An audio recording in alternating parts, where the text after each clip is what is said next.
alarm sounds at 3:30 in the morning, cutting through the deep silence of a sleeping village. For most people, this hour exists only in dreams or sleepless nights, but for a baker, this is when the day truly begins. The darkness outside is complete and absolute, the kind of darkness that feels almost physical in its weight. There are no street lights here in this small village, nestled between rolling hills and ancient forests. The only light comes from distant stars, their cold pinpricks barely visible through the bedroom window. The baker rises slowly, feet finding the cool wooden floor. There's no rushing at this hour. The body needs time to transition from sleep to wakefulness, and the mind requires those few precious moments to remember what day it is, what tasks lie ahead. The bedroom is small and simple, furnished with only what's necessary. A wardrobe stands against one wall, its door slightly ajar. A chair holds tomorrow's clothes, already laid out the night before. This preparation, this evening ritual of setting out clothes and tools, makes the morning transition smoother, less jarring. Moving through the small house, each footstep is careful and deliberate. The floorboards know every step by now, but still, the baker moves quietly, out of habit, out of respect for the sleeping world.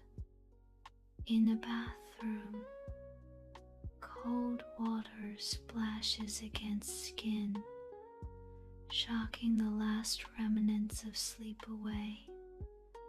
The face in the mirror looks back, familiar and strange in the pre-dawn dimness.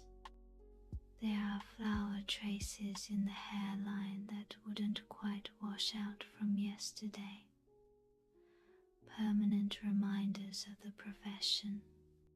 The kitchen of the house is tiny, just enough space for a kettle and a single cup.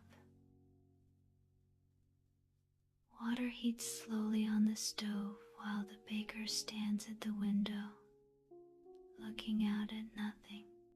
The village is completely dark, every house shuttered and silent. In a few hours, lights will begin appearing in windows. Curtains will draw back. The world will wake.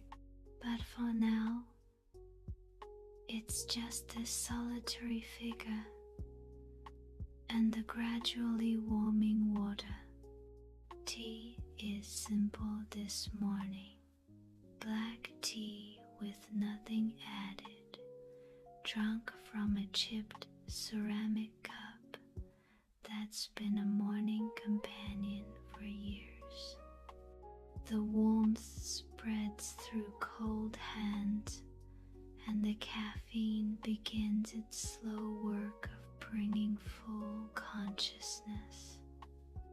This quiet ritual, this moment of stillness before the work begins, is essential. Once the bakery door opens, there will be no time for contemplation, no space for quiet. So these minutes are treasured, protected, held close.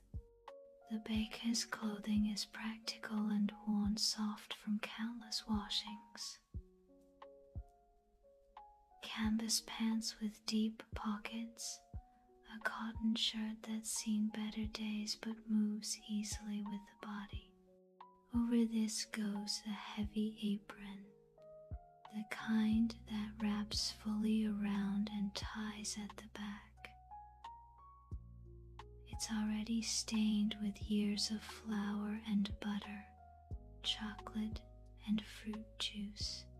Some bakers start each day with a fresh, clean apron. But this one prefers the comfort of the familiar, the weight of the fabric that knows the body's movements. Outside, the air is sharp and cold. Late autumn has arrived in the village, bringing with it the first real cold of the season. Breath becomes visible in small clouds, and hands instinctively tuck into pockets.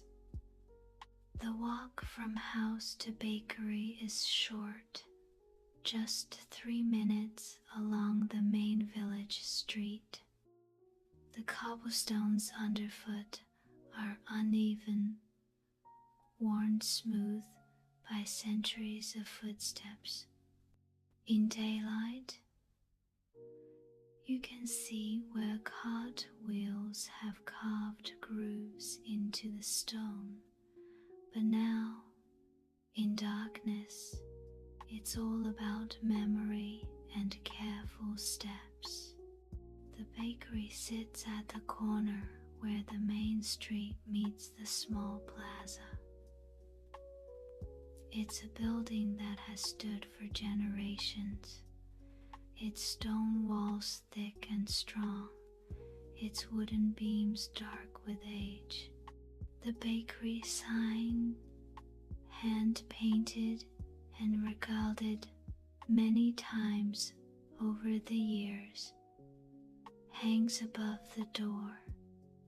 In darkness, you can't read the words, but everyone in the village knows them by heart anyway. This has been a bakery for longer than anyone can remember, passed down through families, through apprenticeships, through the careful teaching of craft and tradition. Keys emerge from a pocket, old iron keys on a worn leather strap. The lock is stiff and requires a particular touch, a slight lift of the key as it turns. The door swings inward, and the smell hits immediately. Even after a full night of being closed, the bakery smells like bread, like flour and yeast, and that indefinable something that comes from years of baking in the same space. The air inside is cool, but not as cold as outside. The thick stone walls hold temperature well, keeping the space warmer in winter and cooler in summer. No lights turn on yet.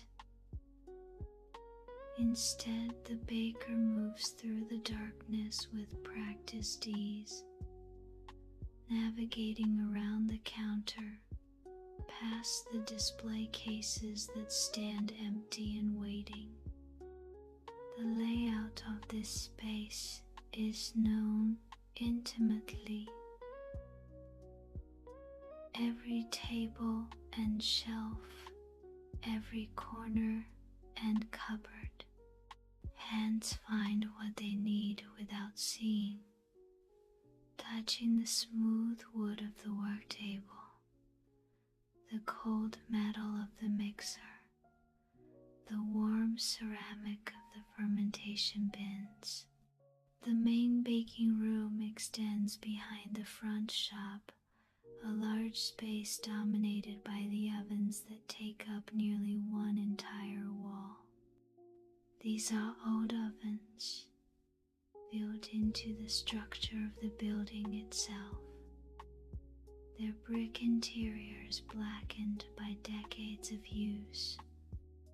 They're not modern or convenient, but they bake bread with an evenness and character that no modern oven can match. The baker learned to bake in these ovens, learned their personalities and quirks, their hot spots and cool corners. They are in many ways like old friends, but before the ovens can be lit, there are other preparations to make. The bakery must be readied, the space transformed from its sleeping state to its working state. This transformation happens in darkness, in quiet, in the pre-dawn hours when the village still dreams. It's a sacred time, this preparation, a ritual that marks the boundary between rest and labor, between night and day. Windows remain closed against the cold, but soon they'll need to open to let out the heat that the ovens will generate. The floor needs sweeping from yesterday's flour dust. Work surfaces need wiping down, even though they were cleaned the night before. There's always a fine layer of flour that settles overnight, drifting down from the air itself. Bins of flour stand ready.